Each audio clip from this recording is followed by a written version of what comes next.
Welcome once again to Lehto's Law. Here's Steve Lehto. We live in interesting times, and Kevin and Hamza both sent me the story from Business Insider, written by Huling Tan. A company lost $25 million after an employee was tricked by deepfakes of his coworkers on a video call. That's according to police. So scammers made off about $25 million after they used deepfake technology to trick an employee at the Hong Kong branch of a multinational company, according to local media reports on Sunday, citing the city's police. In January, an employee in the company's finance department received a message from someone who said they were the company's UK-based chief financial officer.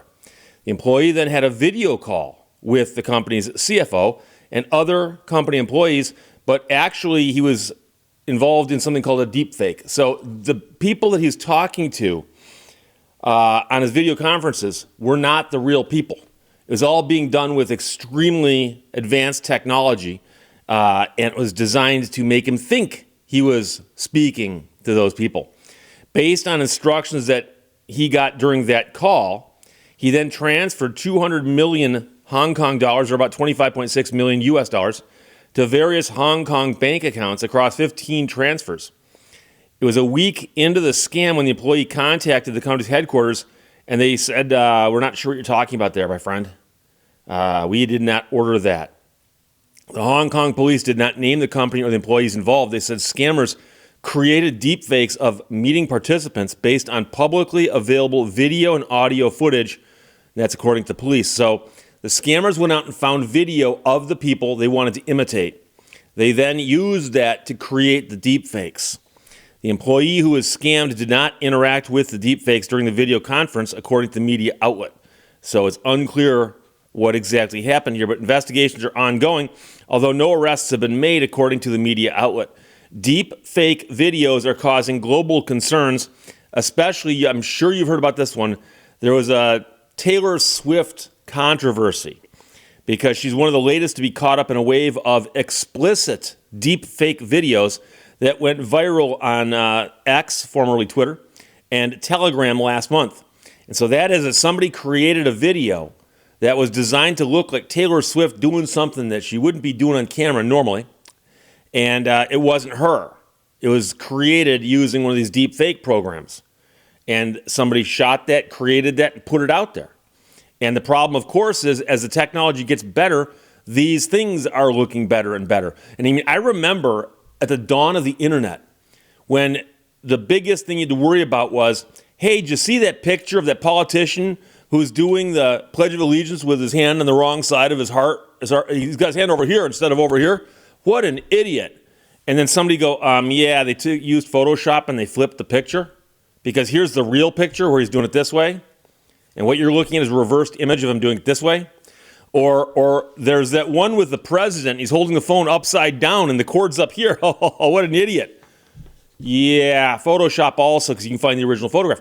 And I remember thinking, like, okay, I never would have thought that somebody could believe that a famous person doesn't know how to use a telephone. Never would have thought that. But they did it, and it fooled a lot of people. Imagine what this is going to do. This is going to cause some trouble. In May of last year, a representative introduced the Preventing Deepfakes of Intimate Images Act that would make it illegal to share non-consensual, deep-fake, explicit videos. The bill has been referred to the House Judiciary Committee. And, of course, you're going to run into all kinds of problems with that. Don't get me wrong, the bill might get passed, but whether they can make it work is another thing, because when you start trying to define the explicitness and so on, I know that there's the old joke about the Supreme Court justice who said, well, it's hard to define, but I know it when I see it. But, yeah, and by the way, when somebody is doing this on a computer in another country and they put it on the internet, it's kind of hard to chase that person down and hold them accountable here in the U.S., so that law probably won't do a whole lot. The bill's been referred to the House Judiciary Committee. We'll see what happens, if anything, with that. Here you've got a situation where a guy who's got access to the money at a company believed he'd been contacted by higher-ups, which is apparently something that they would do from time to time, and they gave instructions to wire money here, wire money there, do this, do that, do that. And he did that, and it turns out that the entities he was interacting with were, in fact, deep fakes. And the question is, like I said before, think back just 10, 15 years ago with all of the email phishing things, where somebody sent you an email and it looked like it came from your bank or it looked like it came from some trusted source. And I mean, it's still happening today, but more people are aware of it. But when it first started, I mean, I remember a thing, I think it was on one of the major networks, probably NBC, maybe on CBS or ABC, one of the big three. And they had a news person who was their tech expert, and she was being shown by a computer expert how it was possible for someone to send you an email and change the sender's address to make them look like somebody else. And at the time, it made the news because a lot of people didn't know that was possible. And of course, now we all should know it's possible, but most of us do know that. But there's still people every single day who get an email that says, "Hi, this is Wells Fargo. There's a problem with your account. We've locked it down.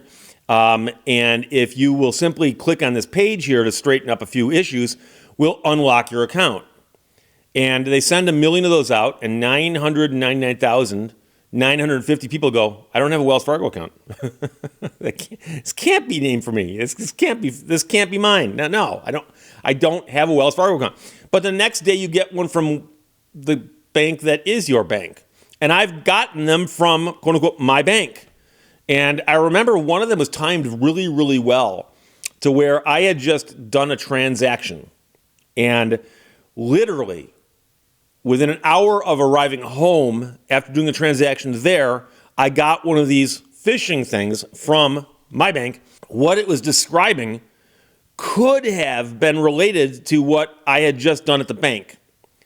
But I looked at it and go, "Oh no, that's fake." And of course, there's ways to figure these things out. But as for video-based conference calls and so on, I'm not as up on those. I do use Zoom from time to time, and its equivalents, depending on who I'm dealing with. A lot of courts use Zoom. There are still people out there who use Skype, believe it or not. And then, of course, Google has its own version, which I've used that as well. And so I'm not as up on the security involved in trying to figure out whether or not the person you are Zooming with is, in fact, who they claim to be. But this is going to be a problem that gets worse before it gets better. And I'm not sure the solution is simply passing a law. Because anytime you've got a problem that is quite often being caused by people in other countries, all the legislation here ain't going to help you any. So, passing a law here making it illegal to send out those phishing emails ain't going to do a thing. And you can pass a law against spam. You can pass a law against robocalls. All that. It all originates outside the country. The laws don't matter. So we'll see what happens. But this is probably a first as far as being reported in the news.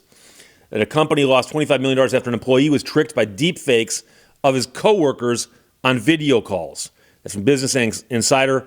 Huiling Tan wrote that, and Kevin and Hamza both sent it. Thanks a lot. Questions or comments, put them below. Let's talk to you later. Bye-bye.